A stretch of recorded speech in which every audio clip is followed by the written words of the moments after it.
नमस्कार मित्रों, आर के ISPCS क्लासेस में आप सभी का हार्दिक स्वागत है। आज हम झूम खेती के बारे में चर्चा करेंगे। बहुत महत्वपूर्ण टॉपिक है सभी परीक्षाओं के लिए। जानते हैं क्या है शिफ्टिंग कल्टीवेशन। यह किसी पर्वतीय या पठारी भाग में वनों को काटकर की जाने वाली एक कृषि पद्धति है जो कि अस्थायी होती है।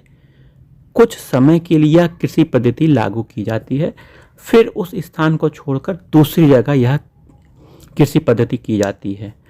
स्थायी रूप से यहाँ वहाँ नहीं की जाती है, मतलब परमानेंट नहीं होता है, टेम्पररी होता है। वनों को काटने या जलाने के पश्चात उस क्षेत्र में वहाँ के लोग, विशेषकर ये जनजाति लोगों के द्वारा किया जाता है, बीज डालकर परंपरागत तरीके से कृषि की जाती है। आधुनिक तकनीकों का, कृषि यंत्रों का इसमें प्रयोग नहीं किया जाता है। जब 2-3 सालों के पश्चात भूमि की उत्पादकता कम होने लग जाती है तो कृषि के लिए एक नया क्षेत्र वो लोग चुन लेते हैं, जनजाति लोग चुन लेते हैं और वहाँ से वनों को नष्ट कर कृषि करने लगते हैं दूसरी जगह जाकर। इस कृषि पद्धति से वनों का व्यापक विनाश होता है तथा उससे पर्यावरण की समस्या उत्पन्न हो जाती है। यह पर्यावरण की समस्या क्या क्या है?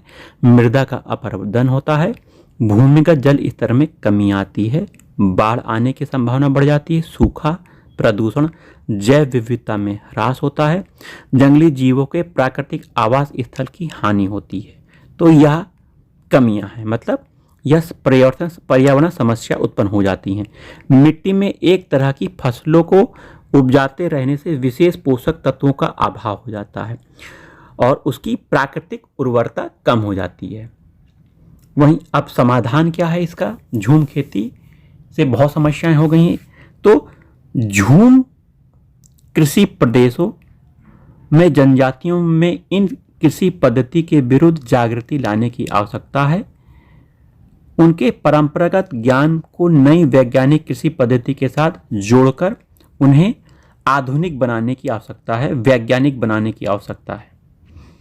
इससे उनको कृषि उत्पादकता का बेहतर ज्ञान आएगा और वह मूल रूप में जमीनी स्तर पर इसको लागू करके अधिक लाभ उठाएंगे। इस संदर्भ में झूम खेती प्रदेशों में वनों के कटाव की अवधि को बढ़ाने के लिए मिट्टी में जैविक खाद और बेहतर जल प्रबंधन को प्रोत्साहित किया जा सकता है। तो यह समाधान आपको देखने को प्राप्त हुआ। तो झूम खेती के बारे में हमने समझा। बहुत अच्छा टॉपिक है यह झूम खेती। प्रारंभिक परीक्षा और मुख्य परीक्षा दोनों परीक्षाओं के लिए बहुत महत्वपूर्ण है और यह आंसर राइटिंग में भी आपको बहुत फायदा करेगा। विभिन्न परीक्षाओं में, मुख्य परीक्षा में, प्रारंभिक परीक्षा में यह पूछा जाता है। चलिए आज की वीडियो में इतना ही। जय जय राधा वल्लभ, श्री हरिवंश।